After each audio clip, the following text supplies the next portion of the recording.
जो दीवार पर लिखा भविष्य है वो कभी अतीत का हिस्सा बनता है। आपको दीवार पर ग्राम खजूरी से प्रधान पद के भावी उम्मीदवार का इश्तिहार दिख रहा होगा। गांव वालों की जबान में नदीम प्रधान। नदीम प्रधान प्रधानी तो जीत गए हैं, लेकिन कानून की नजर में जिला बदर हैं। गांव वालों से, गांव जिसका नाम खजूरी है, पूछा गया कि जिला बदर क्यों है, तो उन्होंने गांव की जो कमोबेश हर गांव की कहानी है, पार्टी बंदी, आपसी रंजिश है, वो समझा दी है। नमस्ते, मेरा नाम सौरभ है। लल्लन टॉप की तरफ से हम लोग निकले हैं हाल चाल लेने के लिए, हाल चाल यूपी का।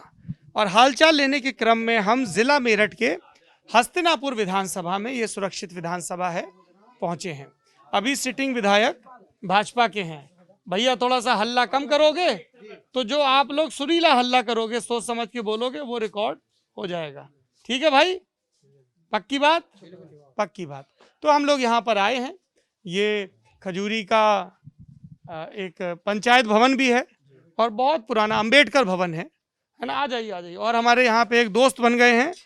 दोस्त ने अपना नाम तो नागेंद्र बताया, पर गांव के लड़कों ने बता दिया कि ये टीटू भैया हैं। टीटू भैया अध्यापक हैं। शिक्षा बहुत जरूरी है। ये देखिए, बाबा साहब अंबेडकर की तस्वीर है। बाबा साहब कहा करते थे कि शिक्षित बनो, संघर्ष करो। पढ़ाई, पढ़ाई से आत्मसम्मान और आर्थिक सुरक्षा, और उसके बाद समाज में अपने हिस्से का हक हासिल करने के लिए संघर्ष करो। और वो संघर्ष संविधान के दायरे में करो। संविधान जिसके निर्माता बाबा साहब अंबेडकर और संविधान सभा है। और हम ये जानते हैं, हल्ला नहीं मचाओ भाई, आपके पास आ रहे हैं अफजाल भाई, हैं थोड़ा जैसे माहौल बांध के रखते हो, थोड़ा अभी पब्लिक को थोड़ी देर बांध के रखो। एक बस जरा ओपनिंग दे के थोड़ा माहौल बना रहा हूं ना, कि उसके बाद जब स्क्रीन पे अफजाल काली आए, हाँ क्या मुस्कान है। करेक्ट नाम लिया है, गांव वालों ने हमको बता दिया है कि इनका नाम अफजाल काली है। अफजाल काली भाई की मुस्कान दिखाइए एकदम, है भाजपा नेता है। अच्छा, ये अफजाल भाई देखो, आप इतने हंसमुख हो कि ये नई उम्र के लड़के भी बराबर से मजाक कर रहे हैं, ठेलने में लगे हैं, दीवाने हैं। क्या बात है। तो अब आपको अंदाजा लग गया होगा कि आगे की बातचीत किस तरह की होने वाली है। हमें टीटू भैया ने बताया कि ये जो पुराना भवन है, अंबेडकर भवन, इसका अब एक नया और अच्छा इस्तेमाल होने वाला है। अरे आ जाओ गुरु, आप तो वैसे भी गुरु हो, हैं। ये देखिए, पुरानी ढंग का भवन बना है। अंदर एक आला बना हुआ है, जय भारत, जय भीम और ऊपर ओम। इसको डिजाइन को दिखाइए करीब से। और इस अंबेडकर भवन में अब आप लोगों का क्या करने का इरादा है? इस जो हमारे पुरखों ने, बुजुर्गों ने ये अंबेडकर भवन बनवाया है, ये अब थोड़ा जर्जर स्थिति में आ चुका है। जो ये उसकी ऊपर की जो छत है, हाँ, ये धीरे धीरे चूने लगी है, पानी इससे गिरने लगा है, दीमक भी थोड़ा सा लग गया। जो ये इसकी कड़ियां हैं, लकड़ी है, गल्ले लगी हैं। तो अब हम युवाओं ने मिलके एक प्लान बनाया, एक योजना बनाई। 14 अप्रैल पे, पिछले 14 अप्रैल पे बाबा साहब की जयंती होती है 14 अप्रैल के दिन। हाँ, उस दिन हमने लगभग 1.5-2 लाख रुपए इसमें इकट्ठे किए, इसको पुस्तकालय के रूप में परिवर्तित करने के लिए। ये बहुत जरूरी काम है, जिससे कि आने वाली जो पीढ़ियां हैं, जो हमारे नौजवान साथी हैं, जो आने वाली पीढ़ियां हैं, वो बाबा साहब के बताए हुए रास्ते पर शिक्षित बनों का जो उनका नारा था, पढ़ाई बहुत जरूरी है, उसे वो उसका पूरा कर सके। तो यहाँ के लड़के खूब कंपटीशन की तैयारी करते हैं, कंपटीशन की तैयारी करते हैं। पीसीएस में भी हैं, टीचर्स भी हैं, और पुलिस में भी हैं, इंजीनियर भी हैं, सब जगह, सभी जगह है। बढ़िया बढ़िया। क्या नाम है आपका? ज्ञानेंद्र कुमार। ज्ञानेंद्र जी, क्या करते हैं आप? मैं शिक्षा मित्र हूँ, प्राइमरी शिक्षा मित्र हैं जी। शिक्षा मित्रों का बड़ा हम खबर पढ़ते रहते हैं कि शिक्षा मित्र सुखी हैं, शिक्षा मित्र दुखी हैं। शिक्षा मित्रों का प्रदर्शन, भर्ती, बहाली, मास्टर बोलते हैं कि शिक्षा मित्रों को, जैसे ये जो टीटू के ग्रुप के लोग हैं, वो बोलते हैं कि साहब टीचरों की भर्ती करो, आप शिक्षा मित्र से काम चला रहे हो। शिक्षा मित्र बोलते हैं कि हमारी भर्ती हुई तो कुछ और प्रॉमिस हुआ था। ये क्या चक्कर क्या है? और आप दोनों तो दोस्त भी हो, एक टीचर और एक शिक्षा मित्र हैं, एक शिक्षक और शिक्षा मित्र। बताइए सर, 20 साल से कार्य कर रहे हैं इसमें। शिक्षा मित्र एक जो कितना पैसा मिलता है? 10,000 मानदेय मिलता है, वो भी समय पर नहीं मिलता, खजूरी में ही। अच्छा। और जो अब सरकार है रूलिंग में, योगी जी की, उन्होंने अब से 4.5 साल पहले बोला था कि हम शिक्षा मित्रों का एक मानदेय अच्छा कर देंगे जिससे कि इनके परिवार सही से चल सके। लेकिन पहले कितना मानदेय था उनकी सरकार आने से पहले? उनकी सरकार आने से पहले 3500 रुपये था, जो कि अखिलेश जी ने 10,000 करने के लिए पहले ही बोल दिया था। कर दिया था कि बोल दिया था? बोल दिया था कि मैं करूंगा, लेकिन उनकी सरकार नहीं आ पाई। इसलिए जब नई सरकार आई योगी आदित्यनाथ जी ने की, फिर उन्होंने किया। तो लेकिन मैं इतनी महंगाई में इतना अल्प मानदेय पर परिवार नहीं चलता। क्या पढ़ाई की है आपने? मैंने बीटीसी की है, एमए की है, बीएड की है। बीटीसी, एमए, बीएड किया है जी। तो आपका आज का अखबार देख रहा था तो उसमें देखा था शिक्षकों के लिए भी आज बड़े ऐलान हो रखे हैं। नहीं, शिक्षकों के ऐलान, एक तो उसमें डीए जो बढ़ा हुआ डीए था, 17% पहले था, 11% की वृद्धि हुई, जो कि 31% लगभग होनी चाहिए थी, लेकिन वो 28% हुई। और पिछले 1 वर्ष का जो डीए था वो फ्रीज कर दिया गया था। तो वो अब जुलाई की उसका एरियर मिलेगा, और जो बाकी अगस्त की तनख्वाह में वो शायद लगकर आ जाए। हाँ, और जो अध्यापकों की जो प्रोन्नति रुकी हुई थी पिछले 5 वर्षों से, जैसे मुझे 5 वर्ष हो गए पढ़ाते हुए, तो मेरी जो प्रोन्नति हो जानी चाहिए थी, लेकिन मेरी प्रोन्नति नहीं हुई, क्योंकि लगभग 10-15 हज़ार जो प्रधान अध्यापक के पद हैं वो खाली पड़े हैं। तो 4200 ग्रेड पे का आदमी 4600 ग्रेड पे का इंचार्ज अध्यापक बनकर काम करता है, तो काम तो उससे 4600 ग्रेड पे का होता है, लेकिन उसे जो तनख्वाह जो मिलती है वो 4200 ग्रेड पे की मिलती है। तो प्रमोशन होने के बाद 4600 ग्रेड पे में जाएंगे, और जिससे कि अपना कार्य जो है उसे थोड़ा आदमी और मन लगाकर तन्मयता से कर सके। चुनाव के दौरान ये सारे सुधार होने लगते हैं धड़ाधड़। हाँ, लगभग पिछले 4.5 वर्षों से मांग करी जा रही थी, एक तो प्रोन्नति की, और एक सबसे बड़ी समस्या जो अध्यापकों की इस समय है वो है स्थानांतरण। क्या है? अंतर जनपदीय स्थानांतरण की सबसे बड़ी मांग होती है कि दूसरे जिलों में, जैसे दूर दराज जिलों में नौकरी कर रहे हैं महिलाएं हैं, बच्चों को छोड़ के, अपने पति से दूर, अपने घर से दूर, छोटे छोटे बच्चों को छोड़कर नौकरियां कर रही हैं, तो वो स्थानांतरण की सरकार से बार बार मांग की जा रही है। पीछे स्थानांतरण हुए भी हैं, लेकिन वो कुछ ही संख्या में हुए, और दोबारा शिक्षकों की सिर्फ सबसे ज़्यादा यही मांग है कि वो बड़ा जरूरी मुद्दा है, लेकिन इस पर मैं कुछ समझना भी चाहता हूँ। हमारे एक जैसे मित्र हैं, प्रशासनिक अधिकारी हैं, ठीक है, तो उन्होंने कहा कि यार, बोले कि मैं देखो उस प्रदेश का रहने वाला हूँ, ठीक है, तो मेरी नौकरी लगी तो मैं इस प्रदेश में नौकरी करने आया, है ना, मैंने तो नहीं कहा कि मुझे जी उसी प्रदेश में नौकरी चाहिए। तो उन्होंने कहा भाई शिक्षक भी जब नौकरी में जाता है तो उसको पता होता है कि पूरे प्रदेश में कहीं भी तैनाती हो सकती है, पता होता है ना, सेवा शर्तों में भी लिखा होता है, ये तो नहीं लिखा होता कि ज़िले में ही होगी। तो जब आप किसी नौकरी में जाते हो, जैसे मैं उरई जालौन का रहने वाला हूँ, लेकिन नौकरी के सिलसिले में नोएडा में रहता हूँ, अभी नौकरी के सिलसिले में घूम रहा हूँ, तो उनका कहना है कि ये शिक्षक जो हैं उनको दूसरे जनपद में नौकरी करने से इतनी समस्या क्यों है? भाई ये तो नौकरी का हिस्सा है ना कि आप अलग अलग जगह जाओ। ये जो है पहले जो थी जिले कैडर की नौकरी थी, डिस्ट्रिक्ट लेवल की नौकरी थी, कि आप जैसे यहाँ पे हैं 10-5 किलोमीटर की दूरी पे आपको स्कूल मिल गया, आप पढ़ा रहे हो। अब आदमी जब दूर रहता है ना, तो उसका ध्येय थोड़ा सा घर की तरफ, होम सिकनेस बोलो या कुछ भी बोलो। दूसरी बात ये, जो प्रशासनिक अधिकारी होते हैं उसे सारी जरूरी जो सुविधाएं होती हैं वो मिलती हैं। हमारे पास रहने के लिए भवन होता है, वो तो पुलिस वालों के पास भी नहीं होता है, मेडिकल वालों के पास भी नहीं होता है। नहीं होता है, लेकिन उनके पास अन्य सुविधाएं तो होती हैं। फिर मैं ये समझना चाह रहा हूँ कि उन्होंने जो लॉजिक दिया आपका लॉजिक, क्योंकि जब आप लोगों ने ड्यूटी ज्वाइन की होगी तब तो ये पता होगा ना। नहीं, ये तो उसमें लिखा हुआ था। हम ये हक नहीं है, मांग तो कर सकते हैं ना, आपके पास मांग कर सकते हैं। हक हम नहीं कह रहे कि हमारा हक है, लेकिन हमारी जो असुविधाओं को देखते हुए जो लोग परिवार से दूर हैं उन्हें पास लाने की कोशिश करें। ये इसका एक मुख्य कारण मैं ये मान सकता हूँ, जो असमान शिक्षा है ना, असमान शिक्षा हायर एजुकेशन में, जैसे कि आप मेरठ में बीटीसी के आप 150 कॉलेजेस हैं, 150, आप जालौन की तरफ जाओगे या बलिया की तरफ जाओगे, बहराइच की तरफ जाओगे, लखनऊ की तरफ जाओगे, मतलब जब आप बुंदेलखंड की तरफ या पूर्वी उत्तर प्रदेश की तरफ जाओगे तो वो कॉलेजों की संख्या कम हो जाएगी। तो वहाँ जो बीटीसी और बीएड करे हुए बच्चे होंगे वो कम होंगे तो वहाँ पे पद खाली हो जाएंगे। यहाँ पर पद तो है 100 और बच्चे हैं 1500, तो वो क्या करेंगे, वो दूर जाएंगे फिर।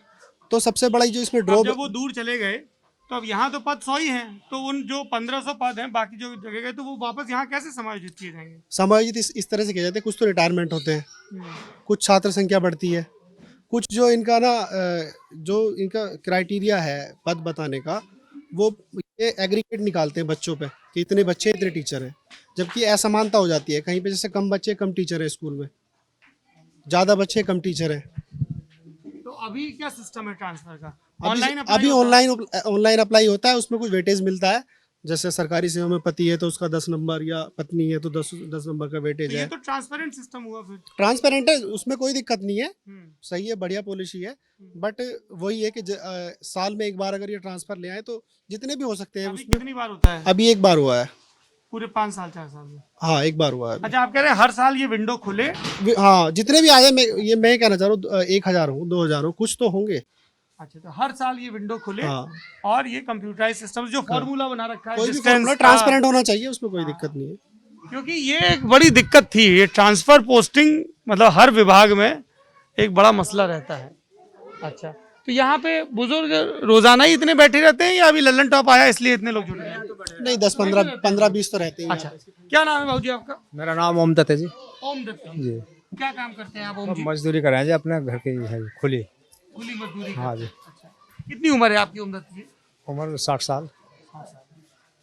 चाचा, आपका कुछ पट्टा वगैरह हुआ है, खेती है कुछ? हाँ है जी, कितनी? 8 बीघे 8 बीघा। जी। तो आपको तो पट्टे की जरूरत ही नहीं पड़ी होगी, 8 बीघा वालों को तो पट्टा नहीं, पट्टा ही मिला। अच्छा, पट्टा पट्टे से ही 8 बीघा हुई। जी।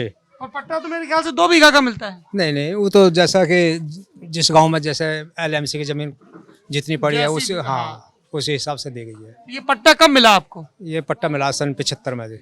सन 75 में मिला था। हाँ जी, इंदिरा गांधी जो कांग्रेस इंदिरा पार्टी जी थी। तब पीएम थी और मेरे ख्याल से नारायण दत्त तिवारी सीएम थे। हाँ 75 में तो ND तिवारी सीएम थे। जी, तब का पट्टा है। जब का पट्टा। और ये भवन कब बना, अम्बेडकर भवन? इसकी हमें याद नहीं है जी, ये तो बहुत छोटे थे तब आप। 100 साल से ऊपर हो गए। कितने साल से? 100 साल से ऊपर हो गए। 100 साल से ऊपर हो गए। अच्छा, आपका क्या नाम है बाबूजी? मेरा नाम सरजीत सिंह है। सरजीत सिंह जी। हाँ, क्या करते हैं आप? मैं रिटायरमेंट है मेरा स्वास्थ्य पर्यवेक्षक, स्वास्थ्य विभाग में स्वास्थ्य पर्यवेक्षक के पद से। अच्छा, एक बात बताइए सरजीत जी, जी जैसे आपने तो हेल्थ महकमे में इतने दिन काम किया, जी। कोई भी बीमार होता है तो हम देखते हैं कि आदमी आजकल प्राइवेट की तरफ ज्यादा भागता है, सरकारी की तरफ कम भागता है। फिर वहाँ दिल्ली में जो लोग बैठे हैं वो इस पे बड़ा विचार विमर्श करते हैं कि सरकारी के सिस्टम कैसे सुधरे। लोग ये भी कहते हैं साहब सरकारी में ठीक से देख रेख नहीं होती, पूछ नहीं होती है। आप तो सिस्टम का हिस्सा रहे हैं, क्या गड़बड़ियाँ होती हैं और कैसे सुधार सकते हैं? बस गड़बड़ियाँ तो इसमें वैसे कम होती है, ले होती तो ऊपर से होती है। जैसे कि अब हमारी जो कोविड वाली जो है वैक्सीन का सिलसिला चल रहा है ज़्यादातर, क्योंकि एपिडेमिक तो यही चल रहा ज़्यादा है हमारे हिंदुस्तान में और हमारे प्रदेश में भी कम है। तो उस कोविड की वैक्सीन ना आने से पहले 28 दिन का पीरियड रखा दूसरी वैक्सीन लगाने का, फिर उसके बाद में 42 का रखा, फिर उसको 2 महीने कर दिया। तो इस तरह से उसका वैक्सीन ना आने से वैक्सीन का पीरियड बढ़ाते रहे, इसलिए पब्लिक परेशान हो गई। आती थी जाती थी और वो वापस आती थी। तो इनका रूट जो था, रूट चैनल जो था इनका बढ़िया नहीं रहा गवर्नमेंट का, इसलिए जो पब्लिक परेशान होकर के निराश हो गई। वरना तो ये वैक्सीन कोई भी हो, मैंने सन 71 से लेकर अब तक जो है वैक्सीनेशन ही कराया है। वैक्सीनेशन मेरा पोस्टिंग था और वैक्सीन में जो भी जितना भी लाभ है वो किसी चीज़ में नहीं है, ना प्राइवेट डॉक्टर कर सकता ना कोई कर सकता। सिर्फ सरकारी वैक्सीन जो है उसमें सिर्फ इतना तो होता है कि कोई भी वैक्सीन हो उसमें बुखार तो आता जरूर है और अपने आप आता है और अपने आप ही उतर जाता है। उसमें कोई ट्रीटमेंट कराने की आवश्यकता नहीं है। और पब्लिक को समझाने वाली सबसे पहली बात है, शिक्षा देने वाली पहली बात है कि आप जो है अगर शिक्षा सही तरीके से समय पर दोगे तो पब्लिक का रुझान आपकी तरफ होगा, स्वास्थ्य विभाग की तरफ होगा। अगर आप शिक्षा नहीं देते तो स्वास्थ्य विभाग की तरफ रुझान नहीं होगा, वो प्राइवेट स्तर पर चली जाएगी। सब बात देखिए शिक्षा और जागरूकता पे आ जाती है टीटू भैया। अच्छा, ये बताइए कि यहाँ पे बहुजन समाज पार्टी का कभी कोई बड़ा नेता आया है? यहाँ पर बहुजन समाज राम जी आए हो माननीय? नहीं ऐसा नहीं है या बहन जी आई हो? नहीं, पास में आई, बहन जी के लिए बताइए। पास में आई है परीक्षितगढ़ में जी। परीक्षितगढ़ में आई है। तो बहन जी का शासनकाल कैसा था? बहन जी का शासनकाल बढ़िया चला जी। जी। अधिकारी जो है टाइम पे मिलता था, अपने ऑफिस के अंदर काम टाइम पे हुआ था। अच्छा, और उसके बाद फिर अखिलेश यादव का शासन उसमें भी कुछ बेहतर रहा जी। और योगी का शासन? योगी के में तो जी देश को बेच दिया और पब्लिक होगी परेशान। अच्छा, कैसे? हाँ जी, कैसे? हर आदमी तो बेरोजगार हो गया जी। बच्चों को ये पता नहीं हमने क्या पढ़ा और क्या नहीं पढ़ा, सब भूल गए, समझे। इतने दिन कॉलेजों को बंद हो गए, स्कूल बंद पड़े हैं, तो बच्चे बेचारे क्या करें, यहाँ कंचे खेल रहे हैं। हाँ जी, कंचे खेल रहे हैं। हाँ जी। क्या नाम है आपका? वरुण। हाँ? वरुण। वरुण, हाँ जी, क्या करते हो वरुण? मजदूरी कर रहे हैं जी।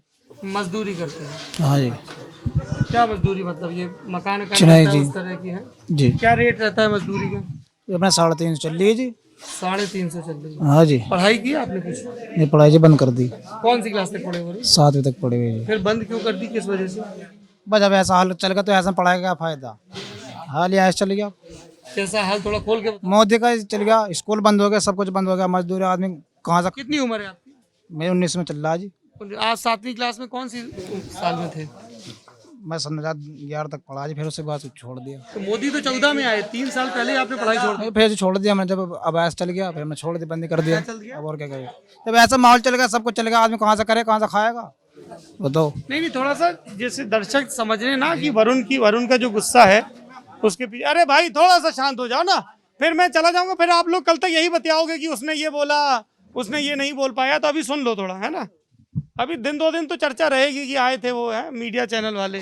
हाँ, किस बात का गुस्सा है वरुण, बताओ, ठीक से बताओ पूरा। ये गुस्सा का जब जी आदमी के अपने अपने घर की वो रहती है जी, आदमी के घर परिवार के तो बात रहती है। अब इसलिए अपना काम वाम करना पड़ता है, पैसे वैसे की अपने जी हुई बात है। काम करना पड़ता, काम तो हमको भी, सबको करना पड़ता है काम। ये भी टीटू भी काम करते हैं, ये भी काम ये भी नौकरी वाले आदमी है, हाँ, नौकरी लगी। उन्होंने पढ़ाई की है ना। हाँ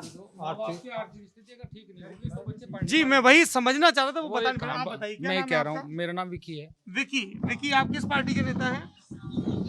आरएलडी से हम बिलोंग करते हैं, राष्ट्रीय लोकदल को सपोर्ट करते हैं। जयंत चौधरी। जयंत चौधरी। हाँ जी, बताइए जी। विकी। जैसे वो लड़का कह रहा है आपसे कि घर की दिक्कत है, जब घर की समस्या रहेगी तो बच्चा नहीं पढ़ेगा, वो काम की तरफ जाएगा। वो 8-7 साल वेट नहीं करेगा कि मुझे नौकरी पानी है, क्योंकि जो कुछ सक्षम है वो तो चले जाते हैं। बल्कि ये है, दलित समाज पढ़ने के लिए जागरूक है, बड़ा समाज है, तो गरीब भी है अमीर भी है। इसलिए अगर अमीरी के साथ साथ गरीबी पर भी थोड़ा ध्यान दे दे सरकार। जैसे आप सपोज करो 2 साल स्कूल बंद रही, अभी बच्चे से आपने पकड़ा बच्चे को, आपने पूछा क्या पढ़ा, जब उसने 2 साल से कुछ पढ़ा ही नहीं तो क्या बताएगा। सरकार लॉकडाउन के दौरान बड़ा असर पड़ा। सरकार कह रही है कि ये हम पढ़ाएंगे, अगर अमीर का तो प्रोजेक्टर से पढ़ लेगा, लैपटॉप से पढ़ लेगा, गरीब का कहाँ से पढ़ेगा बताओ। बिल्कुल सही बात। ये दिक्कत है, इसलिए गांव देहात, फरजान इधर आओ। फरजान नाम है ना इसका? इसलिए फरमान, गांव देहात फरमान। की शिक्षा बहुत चरम सीमा पे है। हाँ जी फरमान, आप कौन सी क्लास में पढ़ते हो? थर्ड। थर्ड। फरमान से मेरी बात हो रही थी, जिसका नेताजी जिक्र कर रहे हैं। तो कहाँ, स्कूल में जाके पढ़ते हो? हाँ। क्या स्कूल में क्या पढ़ाते हैं बताओ? खाना देते हैं स्कूल में? हाँ कि नहीं? मिड डे मील नहीं मिलता है? मिड डे मील मिल रहा, अब कहाँ मिल रहा, 2 अभी साल बंद हाँ, चल बंद रहा है। चल रहा, मिल रहा है। हाँ। वो केंद्र सरकार की योजनाएं हैं, वो पुराने समय से चली आ रही हैं। खाते में मिड डे मील का कन्वर्जन कोर्स। जो जितने दिन स्कूल बंद रहा है उस दिन उतने दिन का जो मिड डे मील की कन्वर्जन कॉस्ट है वो डायरेक्ट बच्चों के खातों में ट्रांसफर की जाएगी। फरमान के नाम से खाता होगा जिसमें इनके पापा को सिग्नेटरी होंगे। इनकी मम्मी का, इनके पापा का या इनका कोई जो अभिभावक है उसका खाता हो सकता है। उसमें पैसा उसमें अभी लगभग 3 किस्तें जा चुकी है 76 दिन की। कितने रुपए? 382 रुपए और 243 रुपए और 685 रुपए। हाँ, 3 तो मिड डे मील का पैसा। उसके साथ साथ सूखा राशन भी है, गेहूं और चावल। तुमको सूखा राशन मिला है? बच्चे को देते हैं या पेरेंट्स को बुला के देते हैं? स्कूल से एक पर्चा पर्ची देते हैं। बन जाती है, योगी जी की वो पर्ची है, योगी जी की उन्होंने छपी हुई है, उस पर साफ साफ लिखा हुआ है कितना चावल कितना गेहूं। तो ये और जिनका वो राशन राशन डिपो डीलर, होगा, जो राशन डीलर होते हैं उनके पास राशन आता डीलर है। यहाँ है कोई? यहाँ पर क्योंकि मैं जब गांव में जाता हूँ तो राशन डीलर की भी बड़ी शिकायतें मिलती हैं। अभी यहाँ शिकायतें कि नहीं? नहीं, हमारे यहाँ नहीं। हमारे यहाँ नहीं है। हमारे यहाँ नहीं है। सब बढ़िया। तो मन लगता है स्कूल जाने में? हाँ, शैतानी करते हो या पढ़ते हो? पढ़ते हैं क्या पढ़ते हो? जो पढ़ा है। जो पढ़ावे। क्या पढ़ा रहे हैं आजकल? English, Hindi, math. English, Hindi और मैथ। तो फिर घर आके भी पढ़ते हो हाँ, कि खेलते रहते हो? पढ़े हैं। कूदता है हैं? सब पोल पट्टी खुल रही है तुम्हारी।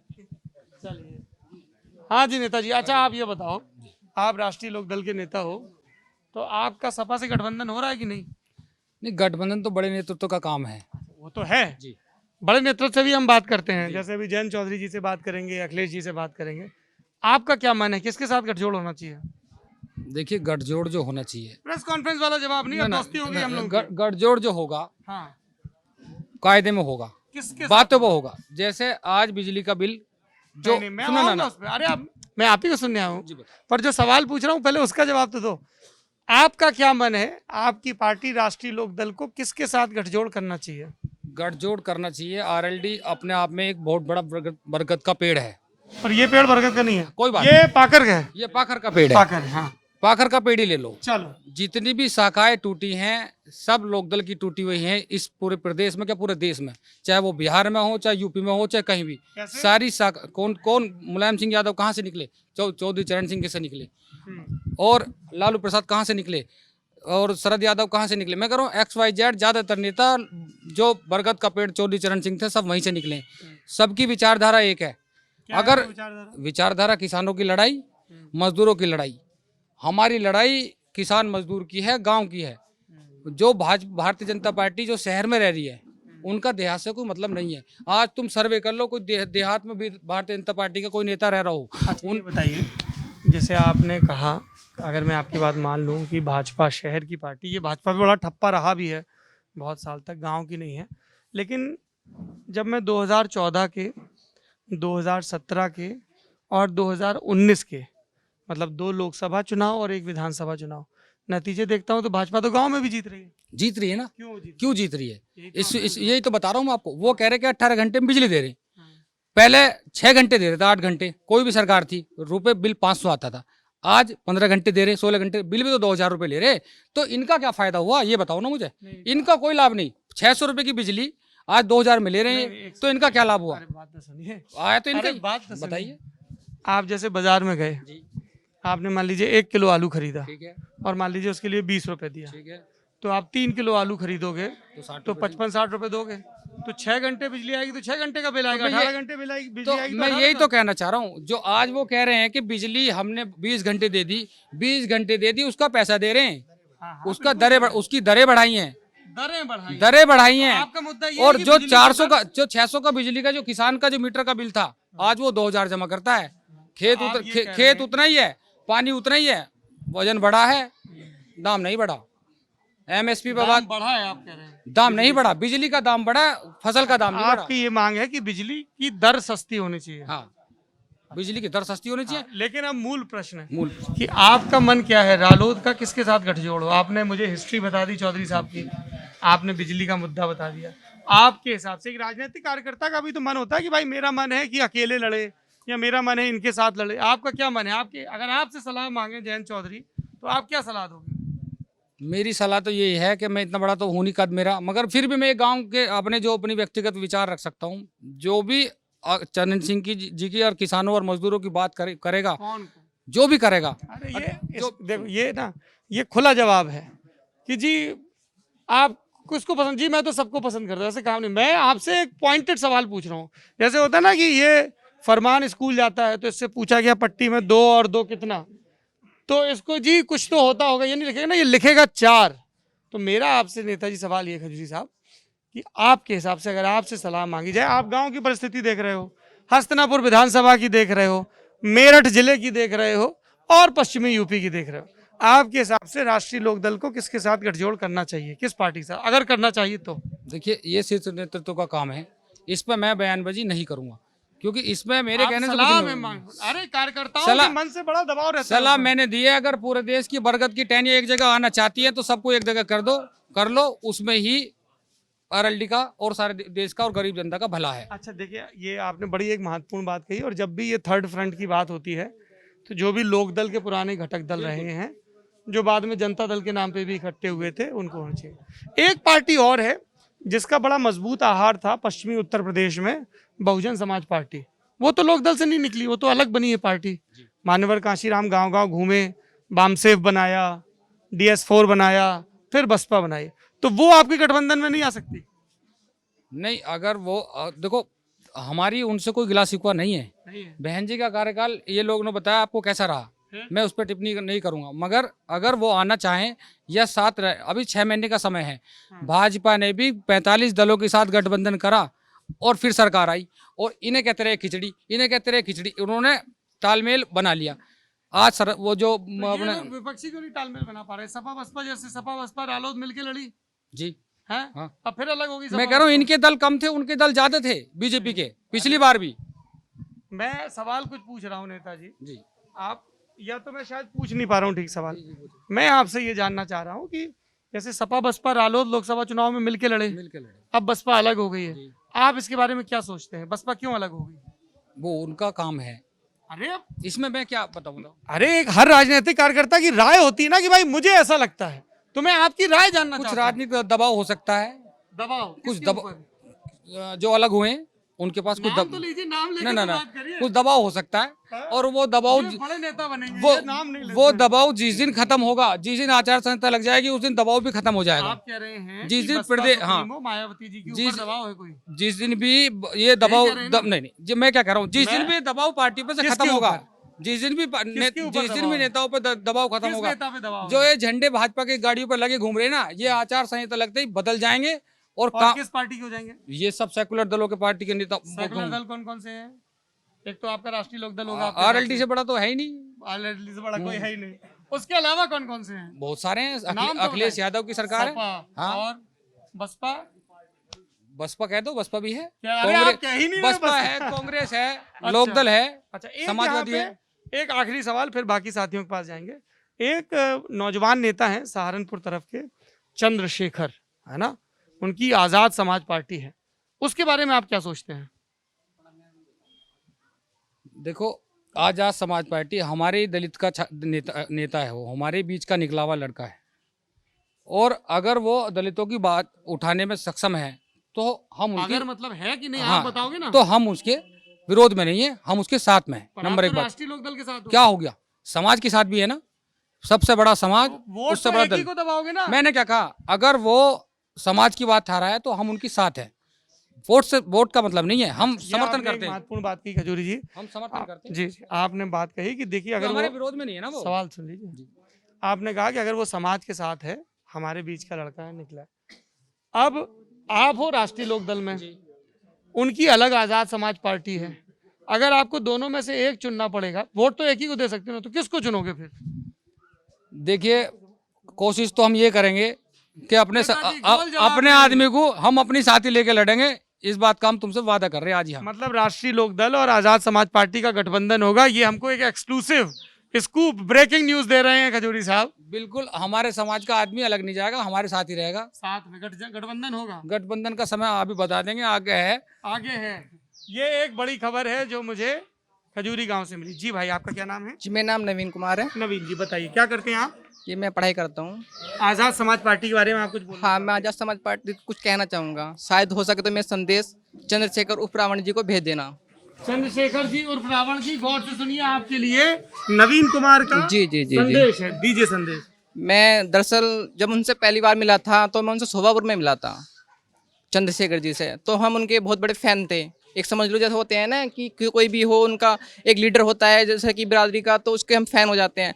तो मैं उनको बहुत बड़ा फ़ैन था। उनके लिए हमने बहुत कुछ किया था, मतलब कि वहाँ पर उनका प्रोग्राम किया था हमने एक लाइब्रेरी में, जो समाज के लिए काम करते हैं, मतलब समाज के लिए पढ़ाई करते हैं, उनके लिए फ्री सेवा करते हैं। तो वो एक बार वहाँ पर आए थे, तो हमने उनके लिए प्रोग्राम किया था। तो उन्होंने ये कहा था, उन्होंने एक वादा किया था कि मैं पार्टी नहीं बनाऊंगा, संगठन करूंगा, संगठन में रहूंगा, जैसे कि आरएसएस है। तो हमने सोचा था कि ये बसपा का मतलब कि ये जैसे आरएसएस काम करता है बीजेपी के लिए, ऐसे ही ये काम करेंगे बसपा के लिए, ये सोचा था हमने। बट उन्होंने क्या किया, पार्टी बना ली। दूसरी बात, ये वो कहना चाहते हैं कि हम मूंचों पे ताऊ देते हैं, मूंचों पे ताऊ देते हैं। वो मानते हैं डॉक्टर भीमराव अंबेडकर को, वो भीमराव को मानते हैं। क्या उन्होंने भीमराव ने ताऊ दिया था मूंचों पर? नहीं दिया था। तो ताव देते हैं तो क्या अगर ऐसे नहीं, मैं बताता हूँ दिक्कत क्या है। वो क्या करेंगे, क्या कराते हैं, वो कराते हैं धरना कराते हैं, क्या कराते हैं, उनसे क्या होता है, अपने लोगों के समाज पर क्या लगते हैं, वो लग जाते हैं, क्या कहते सॉरी मैं उसमें मुकदमे लग जाते हैं। उनसे क्या होता है, हमारा समाज और बैक में चला जाता है। तो आपके हिसाब से जो चंद्रशेखर की धरना वाली रणनीति है, वो गड़बड़ वो गड़बड़ है। ऐसे ताव देने से नहीं होता है। मैं जानता हूँ कलम से, जो कलम में ताकत है वो किसी चीज़ में ताकत नहीं है। उन्होंने ये कहा था कि हम स्कूल चला रहे हैं, बच्चों को पढ़ा रहे हैं, उन्होंने कुछ नहीं करा। उन्होंने क्या करा, और और पार्टी को बांटने का काम कर दिया। किस पार्टी को? बसपा? बसपा को बांटने का काम कर दिया। जो मायावती जी लड़ रही थी, जो राज्यसभा में थी, जो उसमें थी, वो बाकायदा मुद्दा उठाती थी समाज का, दलित समाज का, पर वो उनको कमजोर करने की रणनीति है। वो एकदम बीजेपी का एजेंट निकल कर काम करेंगे। वो बिल्कुल बीजेपी के एजेंट का काम कर रहे हैं वो। तो उनसे बोलना। हाँ जी, वो तो बात सब रिकॉर्ड हो गई, ठीक है, उन तक पहुंचेगी अगर उनके जो समर्थक देख और जैसे कि आप यहाँ पर आए हो, आपको पता ही होगा, ये गांव खजूरी उर्फ अलियापुर है। तो यहाँ के एक हमारे जो नेता हैं वो नरेंद्र खजूरी जी हैं, जो यहाँ पे जन्मे हैं। उनका बहुत ही अच्छा पकड़ है यहाँ पर। वो लोक दल के हैं, यहाँ पर बहुत काम करते हैं वो समाज के लिए। एक बात बताओ नवीन, जैसे तुम बसपा के सपोर्टर हो, जी जी जी अब नरेंद्र खजूरी जी लोकदल में हैं, जी जी जी। बसपा और लोकदल तो अलग अलग लड़ रहे हैं। दोनों अलग अलग हैं, पर जो समाज के लिए काम करेगा उसके लिए भी तो काम किया जाएगा। मैं ये समझना चाह रहा हूँ कि फिर वोट कैसे तय होते हैं, क्या चर्निंग होती है आखिरी मिनट पे, कैसे तय होता है कि भाई समाज का व्यक्ति तो है रालोद में, जी जी जी जो गांव का है, जी जी जी लेकिन हमें लग रहा है कि हम मायावती जी के साथ हैं, जी जी। अब दोनों लग रहे हैं अलग अलग, तो फिर वोट कैसे तय कर पाते हो? नहीं, वोट तय हम तो यही चाहेंगे कि बसपा का गठबंधन हो, लोक दल से भी हो। सुन रहे हैं नेताजी, आप खुल के नहीं कह रहे थे, नवीन ने खुल के कह दिया कि ये चाहते हैं कि बसपा और रालोद का गठजोड़ हो और उसमें सपा भी रहे। बिल्कुल सपा भी रहे। जब भी लोकसभा में तो रहे थे, फिर अलग क्यों हो गए? दरअसल कुछ भी उनकी परेशानियां होंगी, कुछ हो गया, वो नहीं हुआ होगा क्या उनका। वजह लगी आपको बसपा और सपा के अलग होने की? देखो, दबाव भी है, हो जाता है, दबाव भी हो जाता है। देखो, जैसे ही बांधते हो पार्टी है वो स्टैम्प, तुम्हें पता है बीजेपी कैसे का। अभी एक केस हुआ था यहाँ। सुन लीजिए भाई, देखिए आपके गांव का लड़का। हाँ जी, देखो ऐसे है, बीजेपी ने बहुत ही गलत काम किए हैं। जैसे कि अभी हमारे यहाँ पर जिला पंचायत अध्यक्ष, मैं बताऊंगा, जिला पंचायत अध्यक्ष का वो चुनाव हुआ था। उन्होंने अभी मतलब कि अपने कानूनी बल पर उन्होंने क्या कहते हैं सपा का वो पर्चा ही निरस्त करा दिया और एक तरफ ही जिता दिया, मेरठ का करा दिया। तो ये सब बहुत जरा स्टैम्प पावर मैच है। वो जो सत्ता का उनको भूत चढ़ा हुआ है, वो गलत फायदा उठा रहे हैं और दबाव भी बना रहे हैं नेताओं पर जो दूसरी पार्टी के हैं। मैं एक आखिरी सवाल नवीन, फिर भाई आपके पास आऊंगा, आप कुछ कहना चाह रहे थे? जी जी जी और उधर कुछ बुजुर्ग बैठे हैं, उनके पास भी चलेंगे। जी जी जी। जैसे दिल्ली में कुछ पॉलिटिकल कमेंटेटर और स्टैटिस्टिक्स वाले लोग, मतलब सांख्यिकी वाले, आंकड़ों वाले लोग बैठते हैं, है ना? तो ऐसे हिस्ट्री निकाल के देखते हैं, अच्छा 2007 में क्या हुआ था, 2 में क्या हुआ, 12 में क्या हुआ, 17 में क्या हुआ। तो हम लोगों ने 2007 और 2012 के चुनाव में देखा कि 29-30% वोट पे सरकार बन गई। बहन जी का भी इतना वोट आया, 7 में सरकार बन गई, और अखिलेश यादव जी का भी आया, सरकार बन गई। फिर जब भाजपा की सरकार आई तो और थोड़ा सा बढ़ के बनी। तो अगर त्रिकोणीय मुकाबला होता है तो 30-32% पे सरकार बन जाती है, जी जी जी ऐसा अमूमन दिखता है बहुमत के हिसाब से, है ना? जी जब त्रिकोणीय होता है मुकाबला। जी। तो अभी के जो मौजूदा हालात हैं उसमें बहन जी ने, ये मायावती जी ने ऐलान किया है कि बसपा जी अकेले चुनाव लड़ेगी। जी जी। ठीक है, तो अब एक तरफ मान लीजिए एक कैंडिडेट होगा बसपा का, ठीक, भाजपा की आप आलोचना कर रहे हैं, एक कैंडिडेट होगा भाजपा का, और एक कैंडिडेट अभी का जो गठबंधन दिख रहा है वो सपा, रालोद और खजूरी जी का कहना है कि आज़ाद समाज पार्टी भी साथ में आ सकती है। जो भी ये ताकते हैं, जो भी ताकते हैं वो साथ में आ जाएंगे, तो ये त्रिकोणीय मुकाबला हो जाएगा। जी जी तो जो मान लीजिए खजूरी गांव का जो दलित वोटर है, जी जी उसको तो फिर भाजपा के मुकाबले बसपा और सपा गठबंधन में से एक चुनना होगा। जी। तो वो कैसे चुनेगा, मैं वो जानना चाह रहा हूँ। नवीन कैसे चुनेंगे, उनको छोड़िए। देखो, वो फिर देखा जाएगा कि कौन सही चल रहा है, कौन समाज के लिए काम कर रहा है। मतलब जो ज्यादा वोट किस परसेंट से कर रहा है, रुझान का ही बदल जाता है, एक रुझान का बदल जाता है। जैसे एग्जिट पोल आते हैं, उनसे रुझान का बदल जाता है कि कौन कहाँ पर स्टैंड कर रहा है। तो उसके लिए फिर जो हराने की स्थिति में दिखेगा भाजपा, फिर उसी को, कहना चाह रहे हैं? हाँ जी जी जी, फिर उसी को वोट की जाएगी। फिर उसी विनेबिलिटी फैक्टर। हाँ जी भाई, क्या नाम है आपका? सर अभिषेक। अभिषेक, क्या करते हो अभिषेक? सर पढ़ाई करते हैं, क्या पढ़ाई कर रहे हो? BSc और लैब में वर्क करता हूँ। बीएससी कर रहे हो और लैब में काम कर रहे हो, क्या काम करते हो लैब में? फिलैबोटोमिस्ट। थोड़ा समझाओ। जैसे मतलब ब्लड कलेक्शन लेना, जैसे कोई पेशेंट है उसका ब्लड कलेक्ट करके वो लेना। बताओ क्या कहना चाहते हो अभिषेक? सर मैं तो यही कहना चाहता हूँ कि आने वाले समय में जो लोग बाग वोट करेंगे ना, वो भाजपा के खिलाफ लोग वोट करेंगे। ऐसा क्यों लगता है तुम्हें? सर क्योंकि ऐसा इसलिए लगता है क्योंकि आप देखिए, जो भाजपा आई थी वो एक मुद्दों पर आई थी कि हम आय दुगनी करेंगे किसान की, या बिजली के दाम, या पेट्रोल या डीजल 35 रुपये लीटर पेट्रोल का वादा किया था। पर आज आप देखें कहाँ आज पेट्रोल 100 रुपये लीटर है, सरसों का तेल 200 रुपये लीटर है, और डीजल भी आपका 90 रुपये लीटर है। और किसान की आय का आपको पता ही है, पिछले 9 महीने से दिल्ली बॉर्डर पे किसान बैठा। तो अपने जब मुद्दे पर कोई भी सरकार सफल नहीं होगी तो वो क्यों आएगी दोबारा, उसे क्यों लोग लाना चाहेंगे? क्योंकि बदलाव जो प्रकृति का नियम है, बदलाव चाहते थे लोग बाग, तभी कांग्रेस को नजरअंदाज करके बीजेपी को लाए। अब बीजेपी उनकी शर्तों पर खरी नहीं उतर पा रही तो वो उसे क्यों वोट करेंगे? आपके हिसाब से क्या करना चाहिए सरकार को? अभी सरकार देखिए, हमारे हिसाब से तो कुछ भी काम नहीं करी, रोजगार नहीं है। मैं पूछूं क्या करना चाहिए? रोजगार लाने चाहिए, पेट्रोल डीजल का मंदा करना चाहिए, सरसों का तेल कम करना चाहिए, महंगाई पे हाँ महंगाई पे नियंत्रण करना चाहिए, और जो सामाजिक मुद्दे हैं उन पर बातचीत करनी चाहिए। कौन से सामाजिक मुद्दे? सामाजिक मुद्दे जैसे बेरोजगारी है या किसान की आय दुगनी है, कहाँ कुछ भी नहीं है आज देश में। इससे खराब हो रहा है वो देश की आज कहाँ पे है आज हमारा देश? ये लोग कहते हैं कि इसके लिए कांग्रेस जिम्मेदार है। आप कहाँ हो फिर? आप 7 साल से सत्ता में बैठे हो, आपकी क्या वो है? देखो जीडीपी बहुत बड़ी बात है। ये हमारा देश जो सबसे ज्यादा विकासशील देश था, आज वो उसमें से भी पिछड़ चुका। आज वो विकासशील देश की लिस्ट में से बाहर है। ये किसने करा? ये बीजेपी की तो देन है। जब बीजेपी जो सत्ताधारी पार्टी ऐसा करेगी तो उसे क्यों चाहेगा कोई लाना? तो मेरे लिए तो यही है कि वोट इस बार जो बदलाव का वोट दिया जाए। बदलाव का वोट है। चलिए इधर कुछ जान लेते हैं। भाई कहाँ गया? उसको भी बुला लो। हाँ भाई राशिद, आ जाओ आ जाओ आ जाओ। अच्छा वहाँ अफजाल भाई के पास आना पड़ेगा फिर। क्या नाम है चाचा आपका? निजामुद्दीन। निजामुद्दीन साहब, क्या काम करते थे आप? वही करते मजदूरी। मजदूरी कर। अच्छा, कितनी उम्र है आपकी निजामुद्दीन साहब? 60 साल है। 60 साल में। तो सरकार को क्या करना चाहिए जिससे आपके गांव की, देश की, प्रदेश की तरक्की हो? ये सरकार ने तो ऐसा मार दी इसने। भाई स्कूल में कोई 1.5 साल हो गए बच्चों को जाओ, जो सिक्का था वो भी खत्म, और बिजली के बिल इसने बढ़ा दिए। कमाओ में 1000 रुपये, बिजली को हो जाए 2000 रुपये, और बाढ़ को कहाँ से खुला मैं? तो आप 2 मुद्दे बता रहे हो, एक कि कोरोना की वजह से जो स्कूल बंद रहे तो पढ़ाई चौपट हुई, हाँ और बिजली का बिल ज्यादा आ रहा है। हाँ तो इन 2 पे काम करना चाहिए। हाँ। अच्छा, नेता कौन सा अच्छा लगता है आपको? नेता तो हमें तो ये अच्छा लगा है, अखिलेश। अखिलेश क्या अच्छा लगता है? भाई बढ़िया काम करा। क्या बढ़िया काम किया? जो भी करा था ना सही करा काम। क्या किया? और इसने ऐसा तो ना करा। उनका अब स्कूल बंद हो गए, अब उनका लॉकडाउन हो गया।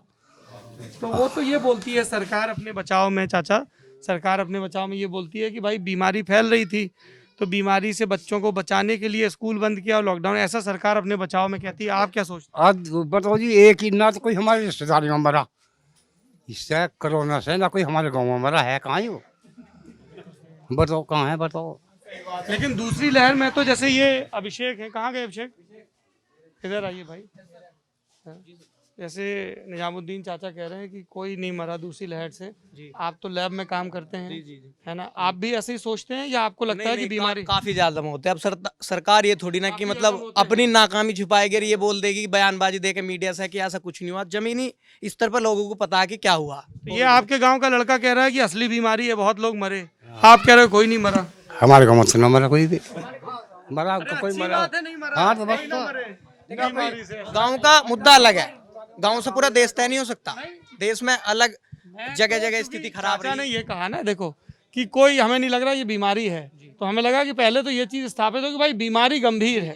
अब सरकार ने उससे कैसे डील किया उस पर तो हम आपके विचार ले रहे हैं, लेकिन बीमारी को हल्के में नहीं ले सकते हैं। अच्छा, और बहन मायावती कैसी लगती है आपको नेता? वो भी सही है, वो भी सही है। वो भी सही और है। अब दोनों तो अलग अलग लड़ रहे हैं हाँ फिर। ना, हाँ दोनों तो अलग अलग लड़ रहे हैं अभी। तो हम तो सपा को दे देंगे वोट। आप सपा को दोगे। अच्छा, एक और नेता दिख रही हैं एक्टिव थोड़ी सी, कांग्रेस की प्रियंका गांधी। उनके बारे में क्या सोचते हैं आप? अभी कुछ नहीं इसके बारे में है अभी कुछ नहीं। नहीं। तो कांग्रेस क्यों खत्म हो गई यूपी से? यू खत्म हो गई, जैसे इन्हें बीजेपी मुसलमानों के साथ कर रही है ऐसी ने करा कांग्रेस ने। हाँ। क्या किया? ऐसी करा इन्हें भी। क्या किया? भाई इन्हें भी ऐसे करा, कहीं नसबंदी करवा, कहीं इमरजेंसी में गिरवा, इन्हें भी ऐसी करा। कभी नसबंदी करो। हाँ हाँ। और क्या करवाओ? कभी कभी नेता को जेल में डालना, वहाँ बावरी मस्जिद का ताला खोल दिया, वहाँ कटवा दिए। इस वजह से कांग्रेस कमजोर हो हाँ कमजोर हो गया, अभी तो होगी, होती जाएगी अभी। होती जाएगी। प्रियंका गांधी के आने से कोई फर्क पड़ेगा? अभी ना पड़ना कुछ। अभी ना पड़ना कोई। आपको भी ऐसे ही लगता है? क्या नाम है आपका? हमारे इफ्तिखार मोहम्मद इफ्तिकार। क्या करते हैं इफ्तिकार भाई? मजदूरी करते हैं। मजदूरी करते हैं। तो आपको भी जो ये निजामुद्दीन चाचा जो कह रहे हैं, अपनी विचारधारा है। आपकी विचारधारा क्या है? बस हमारी विचारधारा तो यही है, हुकूमत जो भी आए वो सही काम करे, गरीबों के लिए भी, किसानों के लिए भी।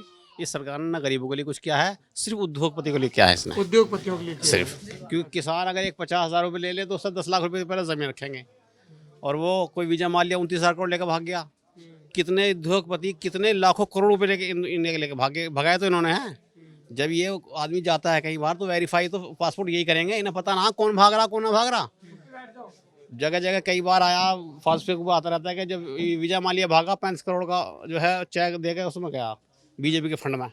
अच्छा, तो किसने भगाया फिर वीजा मालिया को? ये जो देश का पैसा गया बाहर, कितना पैसा गया? अगर उस पैसे को गरीब को बांट दिया तो एक भी गरीब ना बचा हिंदुस्तान में, एक गरीब नहीं बचेगा हिंदुस्तान में। लेकिन अब कितना भुखमरी की हालत हो रही है हिंदुस्तान में। मजदूर को मजदूरी नहीं है, किसान का जो है सही दाम नहीं मिल रहा है, महंगाई सब तरह की है। महंगाई एक बड़ा मुद्दा है जो, सॉरी माफ करिएगा, महंगाई एक बड़ा मुद्दा है जो बातचीत में समझ में आ रहा है। जब हम लोग बात शुरू नहीं कर रहे थे तब आप हमको बुला रहे थे, अब हम आ गए। क्या नाम है आपका? मेरा नाम प्रमोद कुमार है। प्रमोद जी, क्या करते हैं आप? मैं चिनाई का काम करता हूँ। किसका काम? चिनाई का काम करता हूँ। चिनाई का काम। आप कुछ कहना चाह रहे थे? जी, बताइए, कहिए। इस सरकार में दो नुकसान हुए हैं। क्या? सबसे पहले तो हमारे जो बच्चे हैं पढ़ने वाले, ये बेकार हो चुके हैं। जो कुछ उन्होंने पढ़ा लिखा था बेचारों ने, वो सब कुछ ये भूल चुके हैं। 15 किलो घी रखा था घर में, 17 किलो का बालक, आज 40 किलो वजन हो गया। कंचे 15 किलो घी रखा था, 17 किलो का बालक, आज 40 किलो का हो खा गया। खा के मोटा हो गया, कंचे बजा रहे खा हैं। के मोटा हो गया, कंचे बजा रहा है। और क्या करेंगे जब स्कूल बंद है? और करें क्या? क्या करें और बताइए आप? कंचे बजा रहे या पतंग उड़ाओ, उनके रखवाल और करो उनके। क्यों छत पर से गिर गया तो साले हाथ पाँव टूट जाएंगे। काम धंधा कुछ है नहीं। अब इधर को जाओगे लॉकडाउन लगा, पुलिस खड़ी है। ये रास्ता बदल के उधर को जाओ, पता लगा बम्बा काट के इधर गए, वहाँ पुलिस खड़ी है, पेट्रोल फूकते फिरो। क्या करें, मजबूरी है। ये महामारी से बड़ा तकलीफ रही सब। ज़्यादा समस्या है। 15 दिन में कल सेब बनवाई, जब काम नहीं लग रहा क्या करें? हाँ तो 20 रुपये ले आना ही सेब बनवाने के। काम कर रहा 1.5 महीना हो गया, कैसा करना? दिक्कत यूँ भी तो है।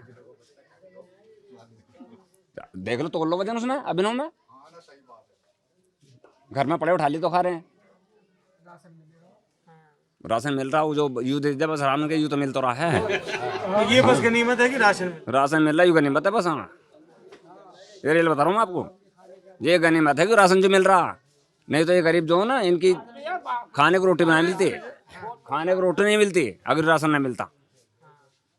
बिजली का बिल 1450 रुपये का रहा दिखे सुधरा, ऐसा लग रहा दुगना कर दिया दिखे। अच्छा, ये जो सरकारी स्कूल है, जो बच्चा आपका अभिनव नाम है जी, कहाँ पढ़ता है? सरकारी में या प्राइवेट में? प्राइवेट में पढ़ता था। प्राइवेट में। तो अभी जैसे 1.5 साल 2 साल बंद रहा, तो कैसे पढ़ाई बिल्कुल बंद थी या थोड़ा बहुत? नहीं, बिल्कुल बंद थी। इतना कहाँ, हमारे पास कौन सा लैपटॉप रखा है बड़ा मोबाइल को, उसे पढ़ा लें फिर घर बैठा कर। अच्छा, ये बताइए, जैसे ये टीटू माँ साहब हैं, ये सरकारी में पढ़ाते हैं, वो नरेश जी हैं शिक्षा मित्र हैं सरकारी में, तो सरकारी स्कूल में कैसी पढ़ाई होती है? सरकारी स्कूल में तो हमारे बच्चे गए नहीं, अभी पता नहीं कैसी हो। वैसा बेहतर ही बता रहे हैं। बच्चों को नहीं भेजा तो उसकी कोई वजह रही? नहीं, हाँ, जब प्राइवेट में पढ़ रहे थे। हाँ जी, ये देखिए कुछ कह रहे हैं, इधर आ जाइए। हाँ हाँ, सरकारी स्कूलों में बर्तन बजाने में लगा रहे हैं बालक, गरीब बालक। स्कूलों में स्कूलों में खाना बनाना शुरू कर दिया। अरे भाई, एक सेकंड, सबके धोरो आएंगे। हाँ, वरुण ने क्या दिया है? हाँ जी, हाँ, क्या नाम है आपका चाचा? जब राजपाल सिंह है मेरा नाम। जब खाना नहीं बनता था तो गरीब बच्चे पढ़ जाते थे खूब, मास्टर भी मतलब जेंट्स रहे थे। अब तो बर्तन बजाने में रह गए हैं जी पूरे घंटे, बस लेडीज आवे स्कूल में, वो भी अपना सूटर बुनने में लगी रहे। बालक क्या पढ़े जी, कहेंगे उनको तो कुछ और बात गड़बड़ होगी। क्या कहा जा, लेडीज को कुछ कह नहीं सकते। हाँ, कह नहीं सकते। तो गरीब बच्चे तो पढ़ेंगे कहाँ से? गरीब को तो नीचे डूबा जा रहा है। प्रधान है, हाँ जी, वो तो जाके टीचर को टोक सकते हैं कि भाई ठीक से पढ़ाओ। वो टीचर को तो कह सके हैं, लेडीज को कह देगा जाके? लेडीज टीचर को नहीं कह सकते। नहीं कह सकते ना, डर लगा 76 का। 76 का डर। हाँ, ज्यादा कहोगे तो क्या कह सकते हैं? 10 बजे आवे 12 बजे चल रहे हैं, क्या पढ़ाई होगी गरीब बच्चों की इनकी?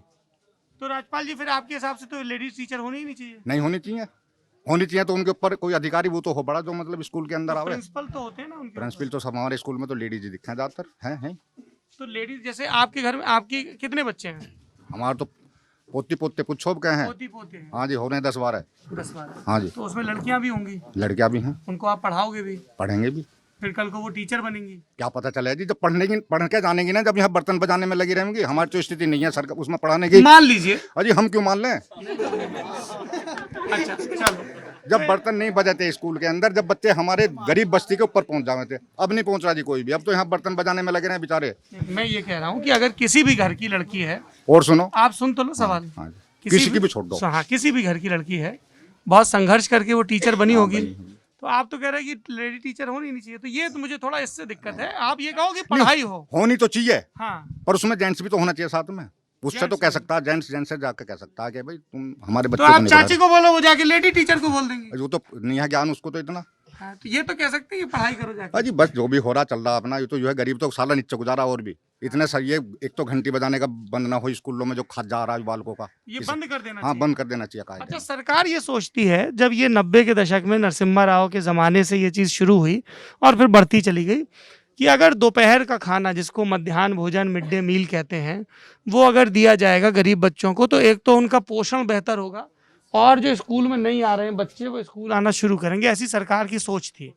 तो आपके हिसाब से ये स्कीम गलत है? हाँ जी, अच्छा, इससे पहले ज्यादा गरीब थी जनता, तो अब तो बहुत कुछ खुशहाल है। पहले तो रोटी भी नहीं मिली थी टाइम पे, जब बच्चे पढ़ के अफसर बनने थे गरीबों के। अब नहीं, अब तो घंटी बजाने में लगे रहे। तो कैसे ये बेहतर हो? एक तो आपके हिसाब से खाना बंद कर देना चाहिए, और कर देना चाहिए। और लेडीज के ऊपर और आपके बस अगर उसमें मदरसे में 6 लेडीज हैं तो 3 मास्टर जेंट्स होने चाहिए। 6 लेडीज हैं तो 3 जेंट्स होने चाहिए, मतलब 3 में 3 मास्टर लेडीज जेंट्स होने चाहिए, 3 लेडीज होनी चाहिए। सब नहीं होनी चाहिए। सब लेडीज नहीं होने। हाँ, उनसे कह तो सकता है आदमी जाकर कुछ कि भाई हमारे बच्चों को ऐसा करो वैसा करो। क्या कर सकते हैं लेडीज से? कुछ नहीं कर सकते। लेडीज को कुछ नहीं कर सकते। हाँ, कुछ नहीं। ये एक बुजुर्ग बोले, सही बात है। हाँ भाई, क्या नाम है आपका? मोहम्मद। मोहम्मद, क्या करते हो तुम? अब तो जी पढ़ाई कर रहे हैं, अब तो कुछ भी ना कर रहे, खेत पे जाऊँ मैं, पढ़ाई कर रहे हैं। अब खेत पे जाके पढ़ा 11वीं में आगा। 11वीं में आ गए। कितनी उम्र है आपकी? 16 साल ही 17 साल होगी। तो आप प्राइमरी में पढ़ने गए थे कि आपने बड़े गौर से सुन रहे थे राजपाल जी की बात को? ना जी, मैं तो उसमें पढ़ा प्राइवेट में। आप सरकारी में क्यों नहीं गए? ये सरकारी में वो मिला है, दलिया पलिया, वो बर्तन बजावे, ये बता रहे हैं ना। तो वो तो ये बता रहे हैं, आपका क्या सत्य है? जिसमें मैडम पढ़ाई ना करवाती, आप तो गए नहीं, आपको कैसे पता? देखे हैं बालकों को आके नया करो नुई उतरे हुए जावे, नया करो में जावे, नुई बलियान पड़े हुए, नहा धो के भी ना जाते, साफ सुथरे ना रहते। तो वो तो घर वालों की जिम्मेदारी होगी ना, साफ सुथरा भेजना। जी, उनकी भी तो जिम्मेदारी है। क्या बच्चों से उनको साफ होकर नखून काट का करो, नहा का करो। अच्छा, उनको बच्चों से कहना चाहिए कि नाखून काट के और नहा के आया करो। हाँ, वे तो जी मोबाइल तो आप लेंगे। जब प्राइवेट में जाते थे तो आपसे कहा जाता था ये चीजें? हाँ जी, नहा का भेजा करे रोज घर वाले भी, और वे भी क्या करें, अन्य भगा दे करे स्कूल में से। भगा देते थे। हाँ।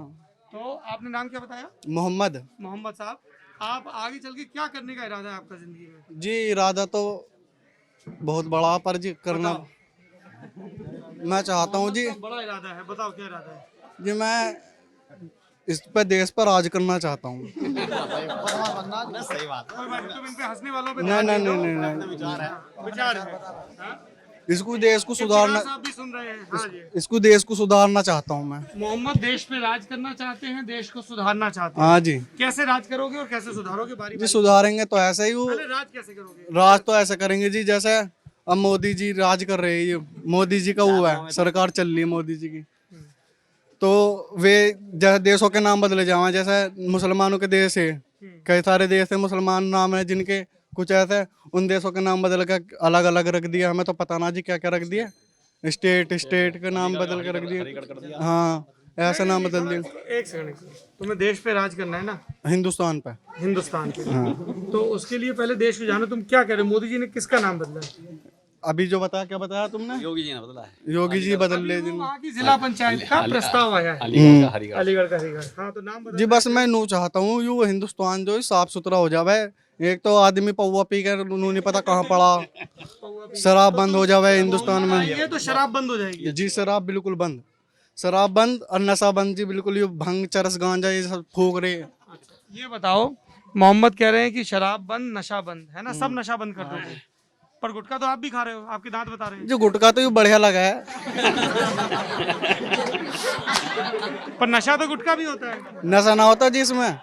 ये तो जी मुंह में डालो और लोग कसला हाथ में पकड़ कर करो जो काम, पता ही नहीं लगता कितना थकते हैं आदमी। मुंह में गुटखा डालो और कसला लेके काम बजाओ जाओ काम, बजाए जाओ। पर ये है तो नशा, आप बोल रहे हो कि आप नशाबंदी अजी करोगे। नशा तो हुआ है, पौवा पे नू झूम जा आदमी, कैसे झूमता है? नू कर नू गुल हट जाओ बे, अलग को हट जाओ। ऐसा नहीं करते, इसमें तो गुटखा खा का आदमी अपना उसे पता रहे अपनी। आपने अभी भी खा रखा है? हाँ जी खा रखा, कमला पसंद है। कमला जी आदमी उन्हें खोता, अपना संतुलन नहीं खोता। और जब हाँ जी पौवा पी का आदमी ने नहीं पता मैं कौन हूँ कहाँ ये कह कहूँ। रहे हो कि ऐसा नशा करे आदमी जैसे आपने किया कि संतुलन ना खोए, हमसे तो करे ही मत ना। तो फिर आपने क्यों किया है? ये तो मेरा शौक, अपने अपना छोटा मोटा कर लो, कोई बात ना। छोटा मोटा शौक कर, हाँ पर बड़ा नहीं। बड़ा नहीं। अरे उसको बात सुनने दीजिए भाई, तो सबकी बात सुनेंगे। हाँ, तो आप राज कैसे करोगे फिर? ये तो हो गई आपकी बात। जी कैसे राज करोगे? नेता बनोगे? नेता किस बनूंगा, पार्टी के नेता बनोगे? समाजवादी पार्टी का। समाजवादी पार्टी के नेता बनके तुम देश पे राज करोगे, कैसे करोगे? अभी तो समाज पार्टी के जी पार्टी के मुखिया अखिलेश जैसे यादव जी हैं। गरीब स्कूल है, सरकारी स्कूल है, उन्होंने अच्छे अच्छे मतलब नहीं, मैं तुम्हारे एजेंडे पे आऊंगा कि जब तुम राज करोगे तब क्या करोगे, उस पे आऊंगा। वो सवाल नंबर 2 होगा। सवाल नंबर 1 है कि राज कैसे करोगे। जैसे तुम समाजवादी पार्टी में भी हो या ज्वाइन करोगे? हैं जी। समाजवादी पार्टी के मेंबर हो, हाँ जी तो समाजवादी पार्टी की तरफ से प्रधानमंत्री बनने की जरूरी है। समाजवादी पार्टी कम से कम 272 सीटें जीते। अच्छा जी। अभी तो उठे भी ना जी, बीडीसी में भी उठेंगे, आपका इलेक्शन आएंगे बीडीसी इंशाल्लाह। में उठोगे? हाँ। तो अभी शुरुआत- जो चुनाव हुआ था बीडीसी का, उसमें नहीं लड़े? ना जी अभी ना लड़े, अभी उम्र नहीं है। हाँ अभी उम्र ना। तो शुरुआत मोहम्मद करेंगे बीडीसी से, जी फिर उसके बाद प्रधानी से। फिर प्रधानी। तो फिर ये जो नदीम प्रधान है, ये इनसे मुकाबला होगा? हाँ जी होगा, होगा। दबा के करेंगे टक्कर पे। दवा के करेंगे टक्कर पे। हाँ जी। और अभी तो ये जिला बदर भी है। हाँ जी जिला बदरा 6 महीने को। 6 महीने हुई जिला बदर है। तो अगले चुनाव में खजूरी के मोहम्मद कैंडिडेट होंगे, अगले में तो बीडीसी के होंगे। हाँ जी बीडीसी के। सीधे फिर तो प्रधानी नहीं लड़ जाओगे? ना जी सीधे ना, पहले जानकारी लूंगा इस बारे में, कैसा करता आदमी, समझूंगा इस बात को, फिर बीडीसी में उठूंगा, फिर प्रधानी में, फिर जिला पंचायत में, फिर जिला अध्यक्ष में, फिर जी उस वो बनूंगा मंत्री। फिर मंत्री बनोगे? हाँ फिर जी मोदी की जगह लूंगा, योगी की। योगी की कि मोदी की? पहले योगी की फिर मोदी की। पहले मुख्यमंत्री बनोगे फिर प्रधानमंत्री। हाँ तो अखिलेश यादव क्या करेंगे? अखिलेश यादव को अपने साथ रखा करूंगा। पर पार्टी में तो अखिलेश यादव अध्यक्ष है। हाँ तो जी इतने तो है, जितने मैं उनके उस पर पहुंचूंगा इतने तो वे बुढ़े हो लेंगे। अच्छा, तो फिर पहुंच गए, फिर चुनाव भी जीतना पड़ेगा। हाँ जी मेहनत करेंगे उसके लिए। मेहनत करोगे और साथ में पढ़ाई भी चालू रखोगे? पढ़ाई चालू रखेंगे।